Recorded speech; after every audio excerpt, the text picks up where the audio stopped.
Hello and welcome to another episode of C-Suite, a CEO chat. And yes, I am your host, Shawanna Kennedy.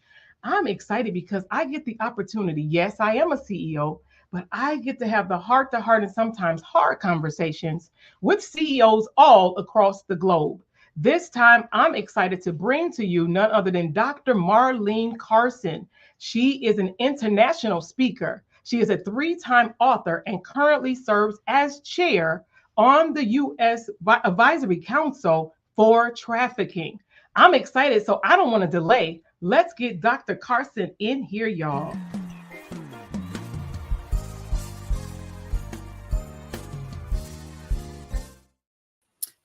Hello. Welcome to the C-Suite, Dr. Carson. Thank you for having me at the C-Suite.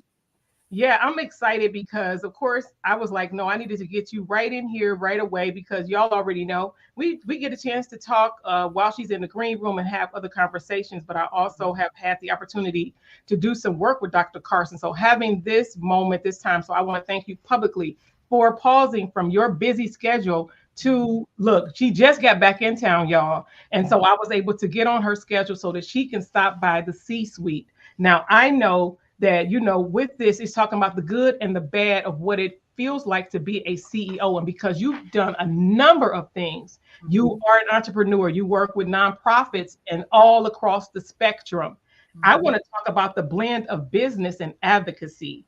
And so with that, when you think about your business, I want you to let everybody know a little bit about what you're currently doing, like working on right now in business, because, like I told you, she has an extensive resume. So we could be here for several shows if we're talking to Dr. Carson. But let people know a little bit about what it is that you're currently doing as it relates to you in business as a CEO. Absolutely. So I am the CEO of Dr. Marlene Carson Ministries. And first of all, thank you for having me on the show. I really do appreciate that. So again, I'm the CEO of Dr. Marlene Carson Ministries. And what that entails is I actually kind of merged some intersection between my story and entrepreneurship, which what I now call social enterprise. And because it is social enterprise, I teach other CEOs or other organizations how to monetize, maintain, and sustain their organizations or their businesses. And we all call that catapult. And so I know how to take, I'm telling you, anyone who's in a business and has a business mindset, I think it's important that you have a business mindset. When you have that business mindset and you kind of feel like you're stuck, I know how to help you with your mindset and your agreement from where you are to where you desire to be. And I absolutely love it. I've worked with women for a long time, since 2008. However, I feel like now I've narrowed it down and I found my niche. I know exactly what I want to do and I know exactly who my client is. And it is just the greatest. I love seeing women thrive. Being a CEO with all of the stuff you get to do. Sure. Let's talk about the challenges for a moment. I believe one of my greatest challenges has been I see more potential in people than they often see in themselves. And so because of that, it's gotten me into a lot of sticky situations, especially when I want to see you thrive so bad that I will work harder than you. Let me tell you something. I've learned that the hard way. I won't work harder than you or work for yourself. But that has definitely been one of my challenges, is seeing the potential. And I've come to understand that sometimes people may never realize their potential.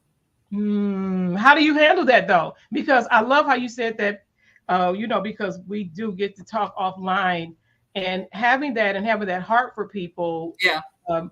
How do you handle that, though? And what did it take you? What was that final thing to say, I'm putting more in than you've put in, right? Because I've definitely been there. How do you deal with that? Or what happened when you got to that point and you're like, you know what? I'm realizing right up and through here, I see more in you and I'm putting in way more than you. What did that look like for you? So for me, it looked like, and I mean, some of my clients are C-suite executives, okay? and they may have started a nonprofit, and I am their coach. So walking them through that process, it looked like really creating the blueprint, the plan, giving that to them, and then identifying where the stagnation comes in. Where sometimes it could be they're just overwhelmed with the vision. I am a big visionary person, but also it can be that they could be dealing with imposter syndrome. And how do you walk them through that? How do you walk them through that?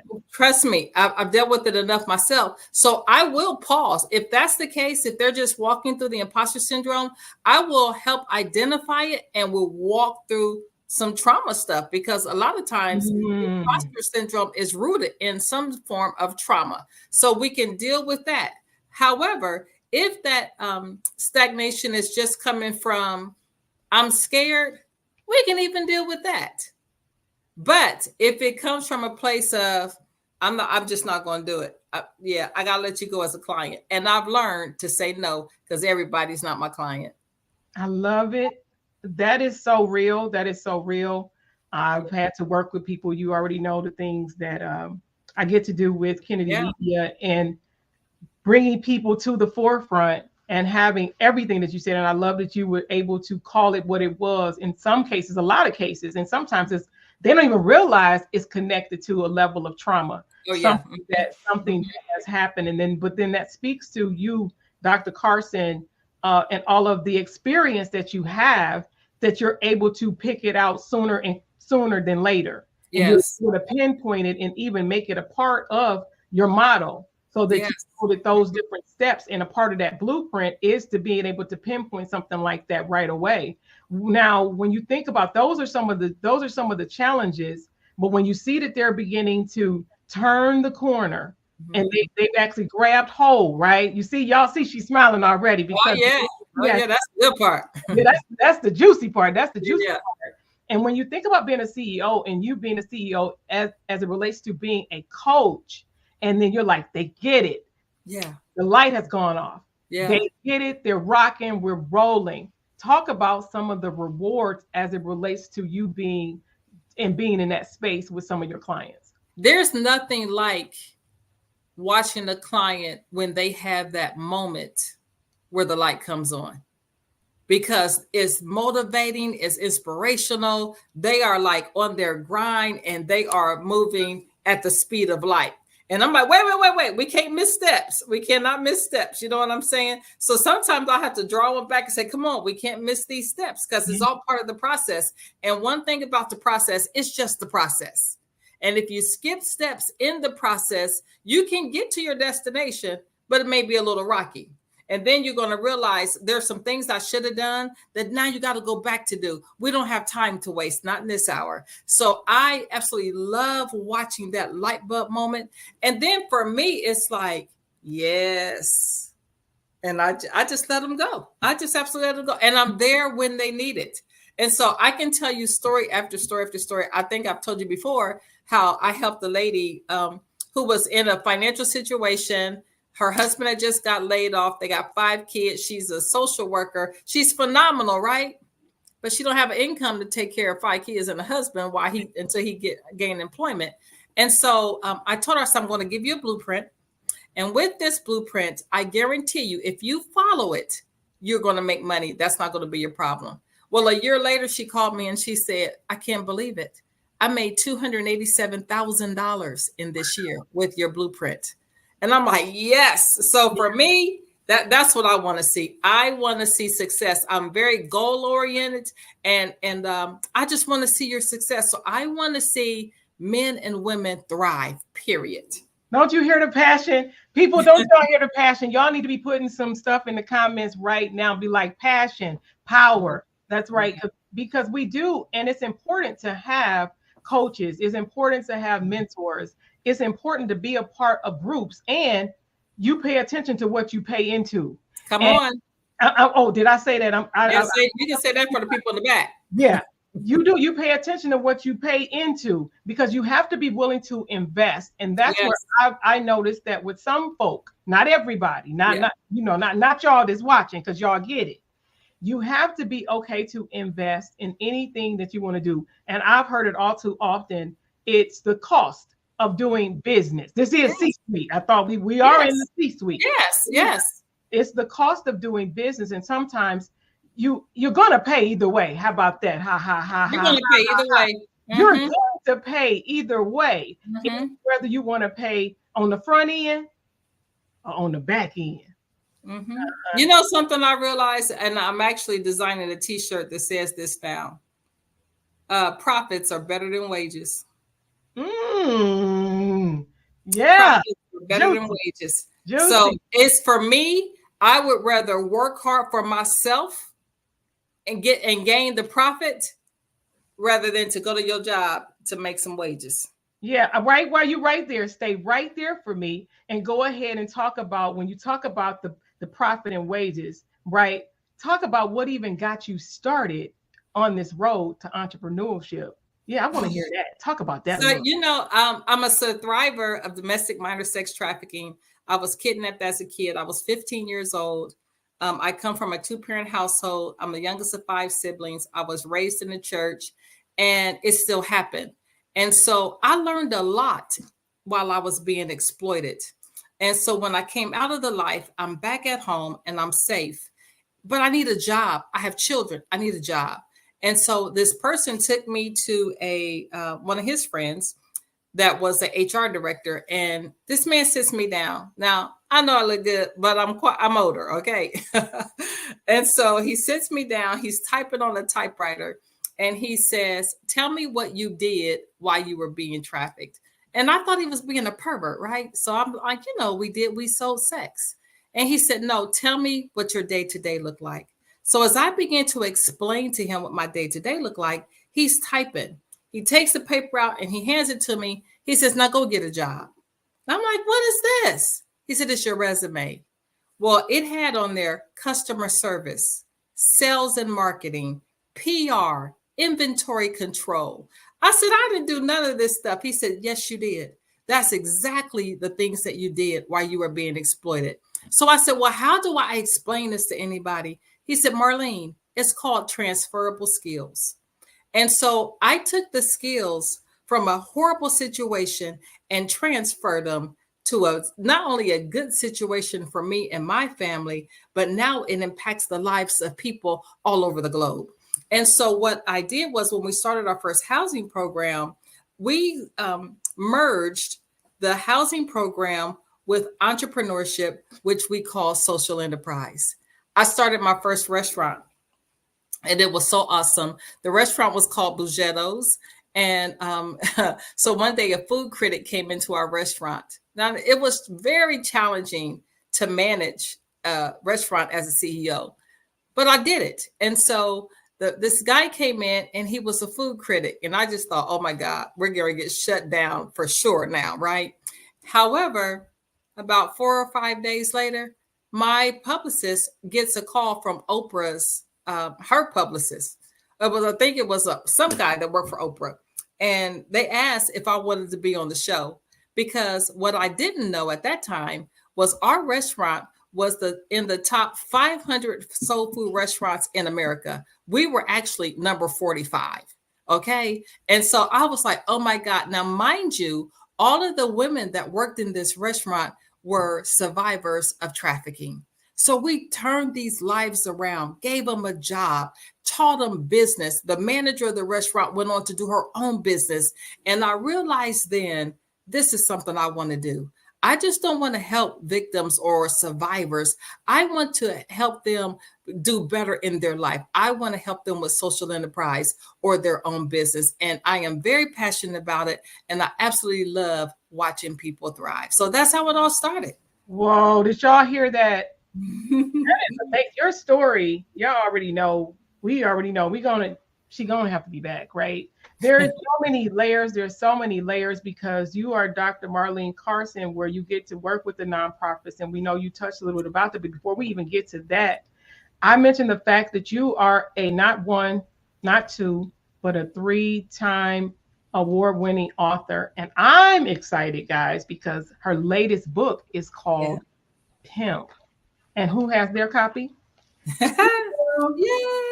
I have my copy. I'm so excited. So I have to pause to just talk for a moment when I think about transferable skills. When I heard you talk Yeah. about your coach and all of those things, what led you down the road to then? Because the story itself and the things that happen. So my heart, you already know how I feel about that. My heart goes out and I pray for the people who are still even currently in that situation as we Yeah. Yeah. and it's definitely an injustice and more needs to be done. So if you know someone that potentially could be in that, we'll make sure that you have her contact information as well as the 1-800 number so that you can help somebody who may need some help. Yeah. But I want to talk about this book. I want to talk about this latest book, Pimp. Let's talk about that. Now, we're saying you were a CEO and now and an author, and you put pen to paper to talk about that. How does that correlate, or how do you work that into the business structure when we talk about the blending of the advocacy, all of the blending of how you marry and merge your worlds? You know, I just come to realize that every single thing I do has to be monetized. And I don't know if it came from the life. I don't know if it just came from my upbringing, but we have to monetize it.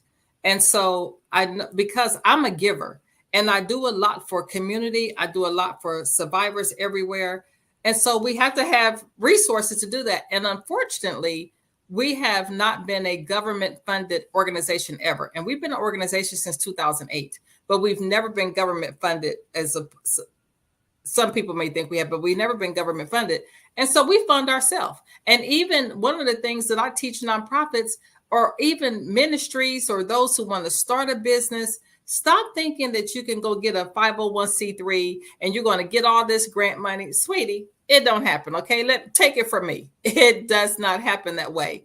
And so, and even should you get funded from someone, it's going to take about 1 to 3 years, unless it's a county or the city and they give you a little money. But if you want some real money, it's going to take 1 to 3 years to do that. And the reason being is because we want to see how much are you willing to invest in yourself.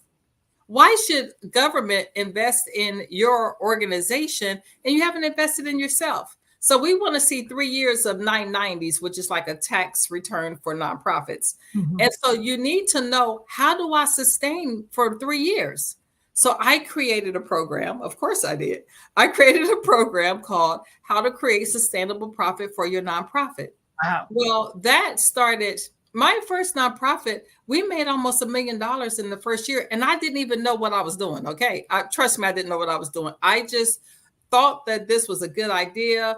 I did the idea. How about some people that you even know, see Nicole, actually wrote a paper on the progress that I had done because I thought everyone knew to do it. Well, I found some niches and I filled some gaps and some pain points that I learned from the life, and it just worked. So every business like that. So we publish books. I have my own publishing company. We don't want rights to your books. We'll show you how to do it. You'll pay us to do it, but we give you 100% rights. You don't pay us a residual. We don't want none of that. No, we do this to help you. So I love what I do. I love it. Did you hear that? So now she's not only a CEO, she's a serialpreneur, right? She's totally. She's a founder, she's a president, and she's a CEO. Yes. It's all of these things. And I love that you were real. And a lot of people don't like to call it that, but because of what I get to do, I'm all about being seen, being heard, being known, and creating a visibility. And I'm all about, even more so, even the video visibility, because if people don't know you, they don't know you. Right. And when you were able to just say that, I was over here on the inside, jumping up and down, a little dancing emoji, when you went so far as to talk about and say that you knew that it had to be monetized. I think that is amazing, because there's far too many people that they're ashamed to say that, right? Even if they believe it's something that you can make money off of it, because it takes money to do anything. Money answers all things, right? And that's where you can even speak to when it talks about people think that money is evil. It's not. The money is not evil. The money is not evil. Yeah. And so I actually, when I came out of the life and I was in my healing process, I too used to think money was evil, because they actually sold me for $300 to $500 an hour. My. And so I'll be 62 years old this year. So we're talking years ago. That was a lot of money. It's still a lot of money today. And so I thought money was evil. But what I learned is that the love of money is evil, and that power corrupts, and absolute power corrupts absolutely. Okay. Yeah. And so money is not evil. And once you really release that guilt of having money, Yes. because some people feel guilty for having, come on now. Yes. Come on. But let me tell you something. I've been through all that, know the trauma of it, can walk you through it to set you free from it and let you live your life. Not only let you live your life, but also to help someone else live theirs. Y'all, now I know you putting some stuff in the comments. I know you be like, we love Dr. Carson, right? Be like, yes, say it again. Be like, put an amen in the comments. Put an amen in the comments right now, right now. Put an amen in the comments, because you preaching over here with that. If I should say that's what's going on. So you know, see, there are CEOs who are preachers too. I said, you know, hey, I'm just saying. I'm excited that you have paused to come over and talk to us, because your story is so robust. Your story is so rich, and being able to watch you navigate and teach, train, lead. Yeah. It's so many layers to the woman that you are, the woman of God that you are, and watching you bloom. So you weren't even ashamed to even say at what season in life that you're in. Mm-hmm. And because you have now allowed all of those things, and to be what you said it earlier, be transferable skills. Yeah. It's like now, where no matter at what level, so if you didn't hear it, I'm going to help you so you can catch it. It don't matter where you are. So from the front door to the back door, it's something in between that Dr. Marlene Carson that can help you do to bring your story to life. So I need to make sure that y'all hearing it. So yeah, not a shameless plug. So make sure she's Dr. Marlene Carson everywhere. Everywhere. You know what I like to say, Shawanna, from the C-suites to the streets. Boom. Boom. But that's who I help, from the C. And you know what's really interesting? Sometimes when I have mastermind groups, you don't know who's who. And that's the beauty. You don't know who's who. Right. You don't know if they're from the C-suite or the street.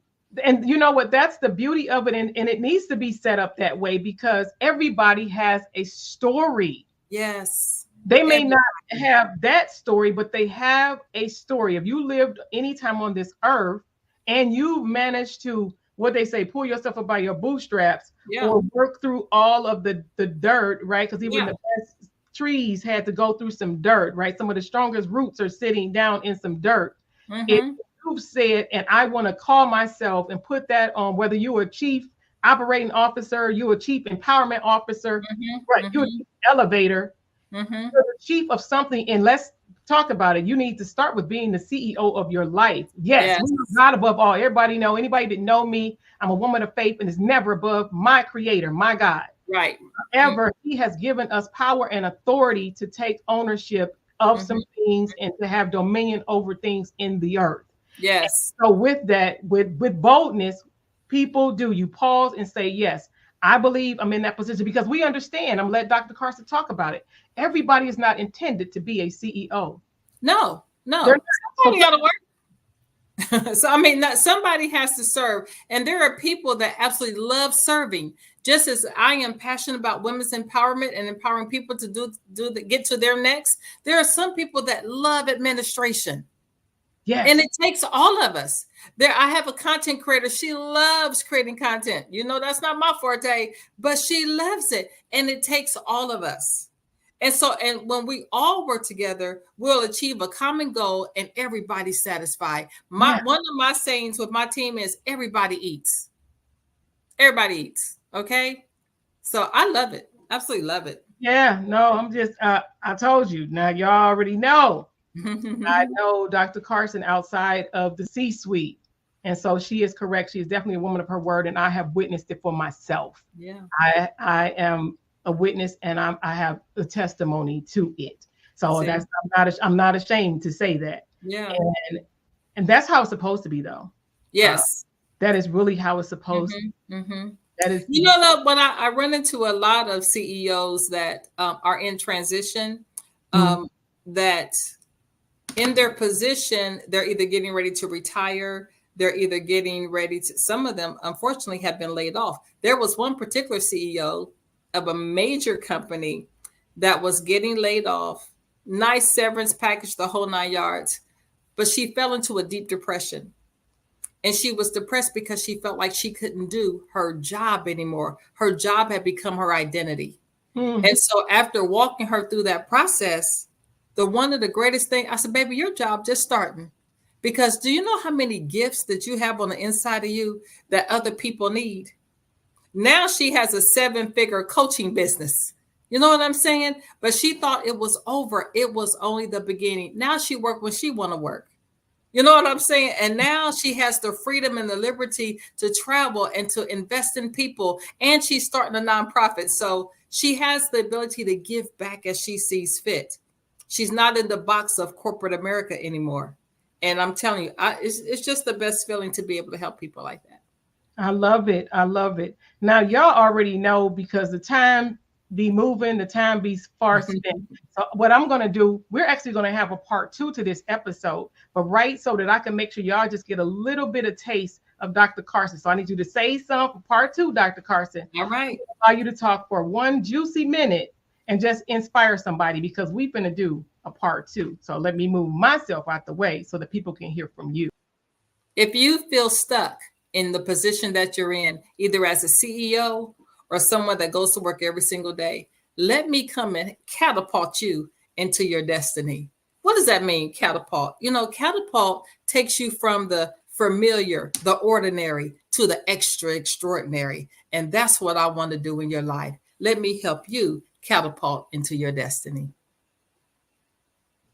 Did y'all hear the CEO today? Did y'all hear the CEO today? So make sure you are stay tuning for the very next time that we are back, because we're going to do a part 2. So Dr. Carson, I will see you in 1 moment. Don't you go away, because we're about to continue this. We're about to continue this. Yeah, I am super excited. I'm super excited. So thank you guys again. You already know, if you are a budding entrepreneur, a CEO, or someone even thinking about it, I want you to hold fast to your dream. I want you to continue to get the education. I want you to make sure that you're okay to lean in to that mentor, right? And even if it's a virtual mentor, even if there's somebody, because you have to be around and surround yourself. Part of that key too is, yes, knowing that you're ready, but being around people, leaning in and listening in to see who's giving you value. And one of those people that I'm grateful to say is someone like Dr. Marlene Carson. There are people that are ready and willing and able to help you get to be where you need to be. I want to thank you guys again for joining me for this episode of C-Suite, the CEO Chat, because we get to talk about, if you didn't see it, the good, the bad, and the sometimes ugly. And in this second part with Dr. Marlene Carson, we're going to even dive in deep. You heard her give you a little bit of piece about the trafficking part of her life and why. And we're going to talk more about that advisory portion. Remember, she is currently serving as a chair for the U.S. as the advisory council on that council for trafficking. And so we're going to get into that part. So make sure you are checking us out for this next episode, for the next time that we're back on C-Suite, a CEO Chat. And you already know who I am. I'm Shawanna Kennedy, your host. Make sure you follow me on all social media platforms, and I can't wait to see you next time in the C-Suite.